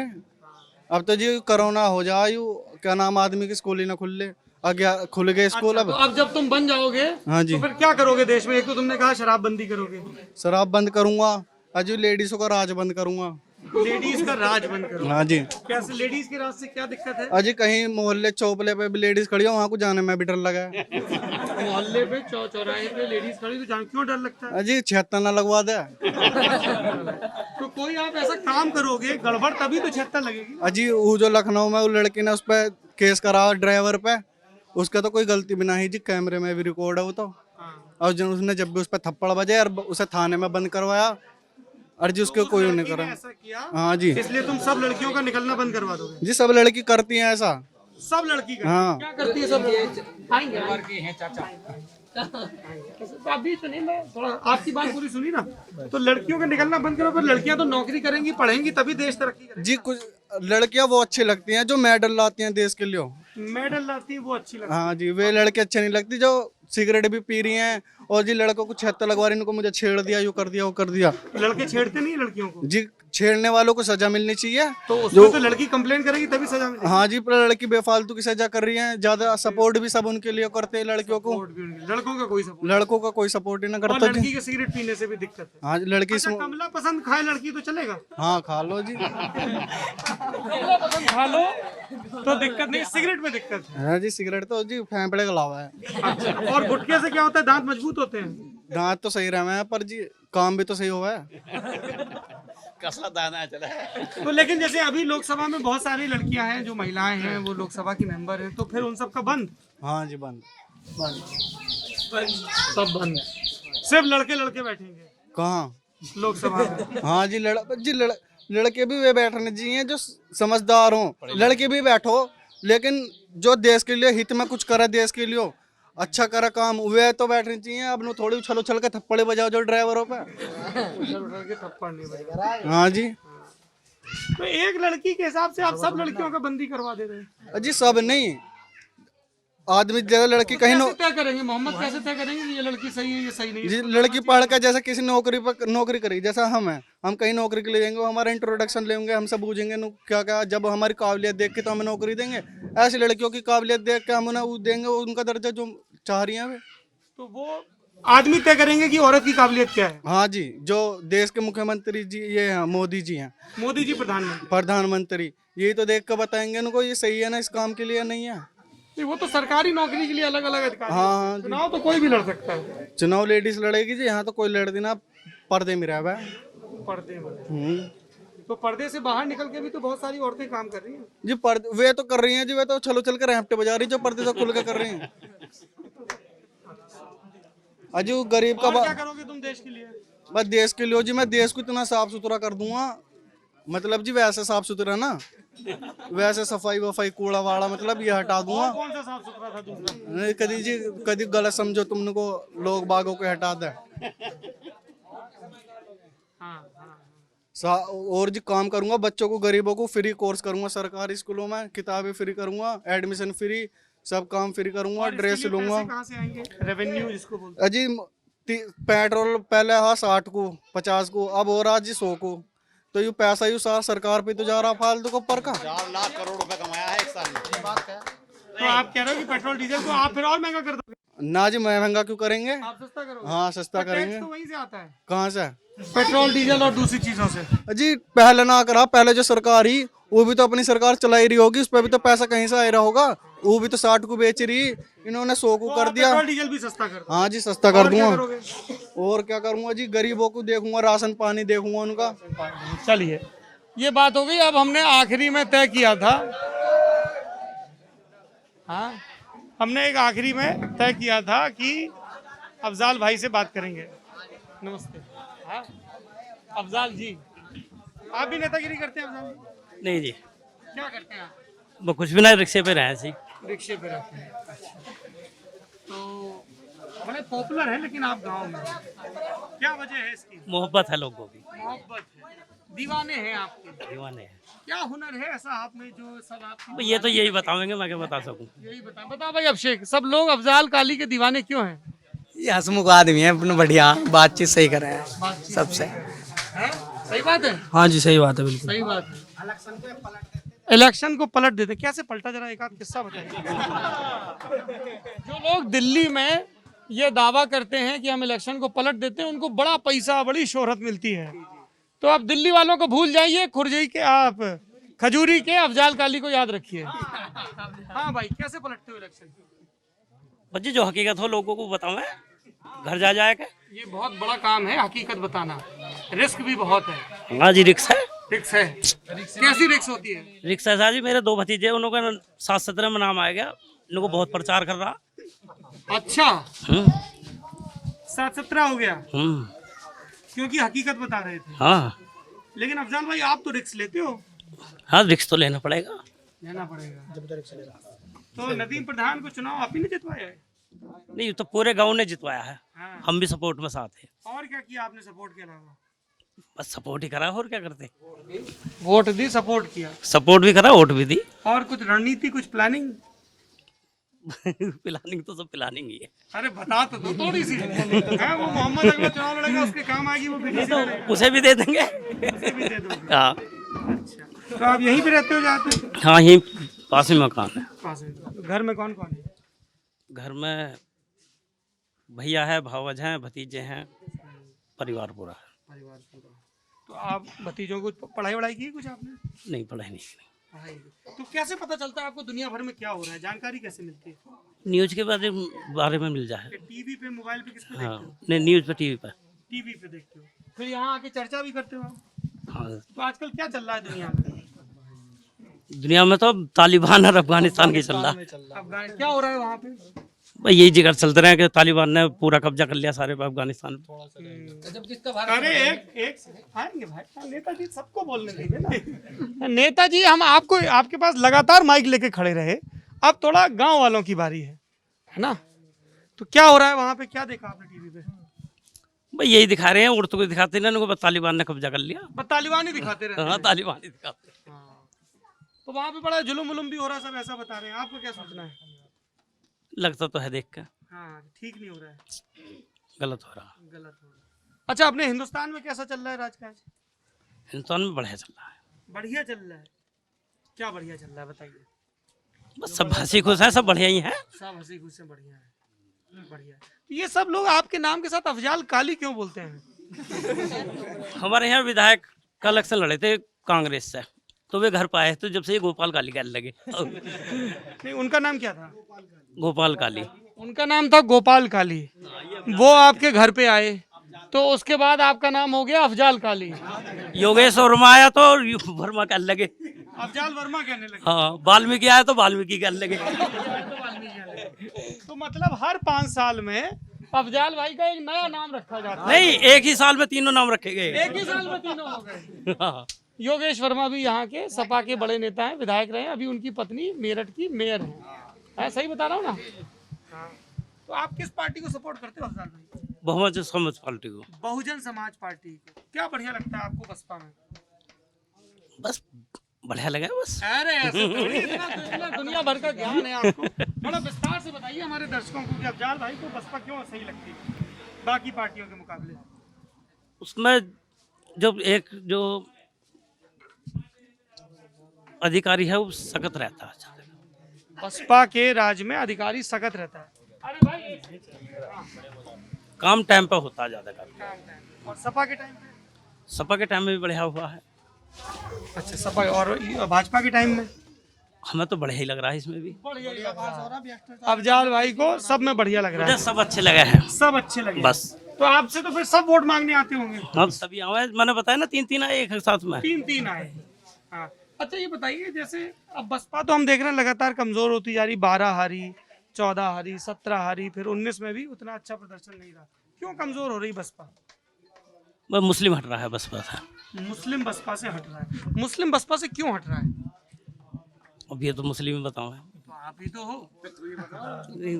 जैसे निजामुद्दीन चचा ने कहा कि हमें अखिलेश यादव ठीक लगते हैं, आप कह रहे हो आपको बसपा ठीक लगती है, फिर आपने बताया कि मुस्लिम हट रहा है। तो मैं ये जानना चाह रहा हूँ, मैं क्यों दिल्ली के बड़े बड़े राजनीतिक विद्वानों की सुनूं? वोटर तो आप भी हो और आप तो यहाँ के बड़े रणनीतिकार भी हो, क्यों भाई नवीन? हैं? तो क्यों हट रहा है बसपा से मुस्लिम? बस कुछ कमी होंगी, क्या इतनी जानकारी नहीं। अच्छा, सपा की तरफ क्यों जा रहा है फिर? सपा ऐसा हमदर्द हो। सपा मुसलमानों की हमदर्द हो इसलिए। बसपा में सुनवाई नहीं है अब कम लग रही है। कम लगे। और भाजपा में? भाजपा में तो ही नहीं। है ही नहीं। क्यों नहीं है, ऐसा क्यों है?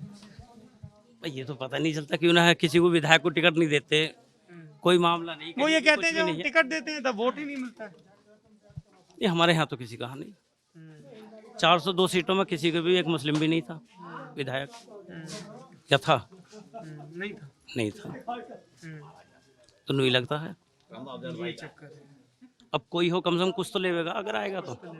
अच्छा, एक आखिरी सवाल बताइए, और ये गांव में भी बातचीत का आखिरी सवाल है। वो कहाँ गए वो सऊदी वाले? थोड़ा हमको सऊदी समझना था। हाँ, ये रहे। हाँ, तो सरकार को क्या करना चाहिए अफजाल भाई? जैसे प्रधानमंत्री जी हैं, उन्होंने कहा दिव्यांगों के लिए साइकिल, ये सब चीजें। आपकी कुछ मांग है सरकार से? 6-7 साल पहले रिक्शा लाया था, ये वेल्डिंग देख लो, जयपुर से जाएगा। अच्छा, तो आपके प्रधान ने आपका नाम ऊपर नहीं भेजा, जैसे रेड क्रॉस वगैरह बांटते हैं? प्रधान गाँव में आवे जब तो भेजेंगे, अभी तो प्रधान गाँव में नहीं, जिला बदर। जिला बदर ने। अब जिला बदर नहीं है, अब और मामले में पाक अब जिला बदर हट गई। तो अब गांव ने तो ऐसा प्रधान चुन लिया जो जिले में गांव में ही नहीं है, फिर काम कैसे होगा? ये मोहब्बत, लोग आ जाएंगे। मोहब्बत है, फोन पे काम हो जाएगा। और मोहब्बत, ये 2 वर्ड हैं। फोन पे काम हो जाता है। काम हो जाएगा तो फिर क्या दिक्कत? नदीम प्रधान फोन पे काम करवा देते हैं, पर फोन तो हो सकता है पुलिस भी सुन रही हो अगर फरार है ना। खुल गया है, पहले बंधा। बताओ भाई, क्या नाम है आपका? मेरा नाम राशिद है। राशिद, क्या करते थे सऊदी में?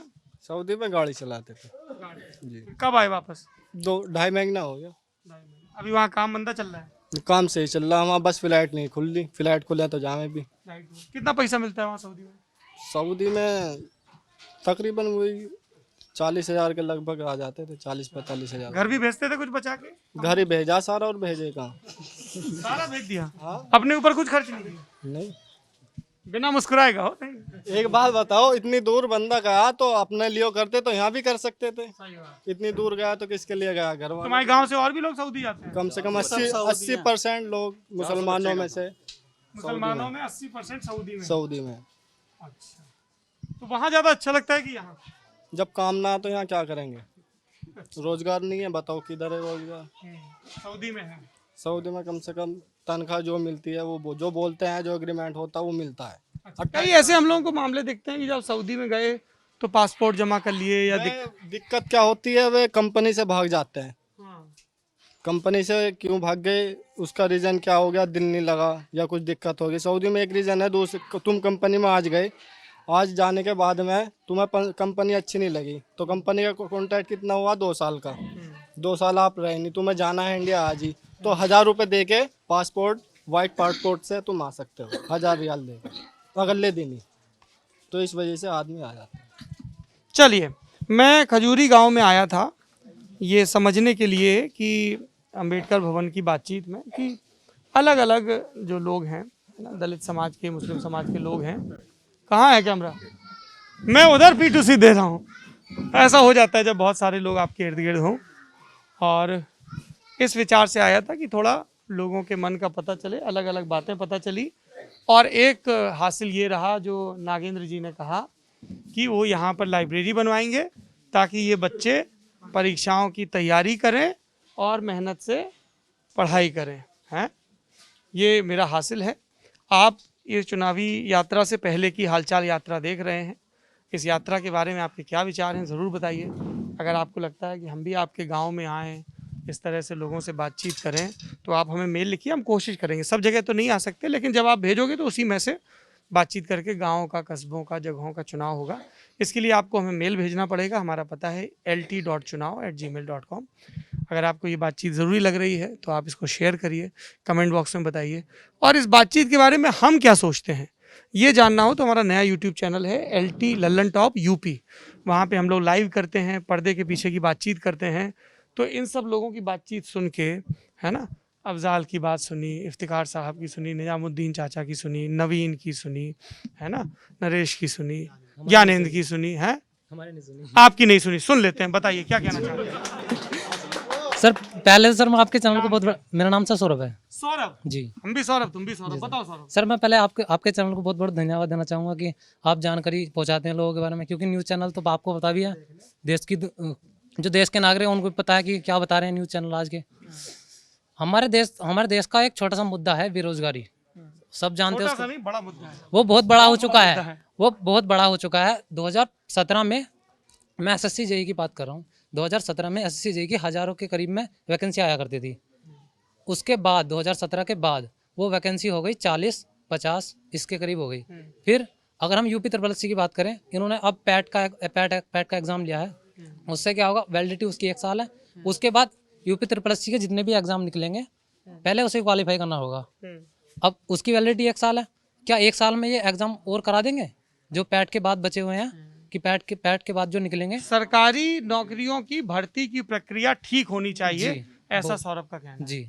और मैं एक सर सिलेंडर के बारे में कुछ कहना चाहूँगा। जी भाई कहिए। सर सिलेंडर का जैसा प्राइस आपको पता है कि 870 रुपये है। हाँ। देश के प्रधानमंत्री जो है उन्होंने एक योजना लागू की थी, सौभाग्य योजना, जिसके तहत गांव के नागरिकों को, गांव की महिलाओं को गैस सिलेंडर, उज्ज्वला योजना, फ्री सिलेंडर दिया गया था। उसका उद्देश्य था कि नवीनीकरण ऊर्जा को बढ़ावा मिले। लेकिन सर इसका सर ठीक से पालन नहीं हुआ। क्या कमी है बताइए? सर उज्ज्वला योजना ठीक है होगी, अगर जो हमारे गांव के लोग हैं वो चूल्हे का यूज़ करते थे पहले, अगर वो अब यूज़ करें वो सस्ता पड़ेगा, वो सिलेंडर को अफोर्ड नहीं कर पाएंगे। अच्छा, आप कह रहे हैं कि सिलेंडर महंगा है, तो जो क्लीन एनर्जी की कोशिश है वो पूरी नहीं हो पाएगी। चलिए, सौरभ की ये बात आई। इस बात के बारे में भी आपका क्या कहना है कमेंट बॉक्स में ज़रूर बताइए। आप लल्लन टॉप देखते रहिए, आप सब लोगों का और मोहम्मद खास तौर पे आपका बहुत बहुत धन्यवाद। आपका भी धन्यवाद। हमारा भी धन्यवाद। गुटखा मत खाया करो, छोड़ दे आज से, अभी से आज से छोड़ दे जी, खाने का नहीं जिंदगी में कभी भी। पंचायत भवन में खड़े हो कह रहे हो? हाँ जी, जिंदगी में कभी नहीं खाने का। और ये लोग फिर टोकेंगे तुमको? टोकेंगे जी, कभी खाने का नहीं, दिखने का नहीं मेरे पास, कभी दिखने का नहीं, खाने का बहुत नहीं। बढ़िया, ये तुमने एक बहुत बढ़िया काम किया। गुटखा नहीं खाना चाहिए, बुरी आदत होती है, किसी भी तरह के नशे से बचना चाहिए जी, जब तक बच सको तब तक। चलिए, थैंक यू।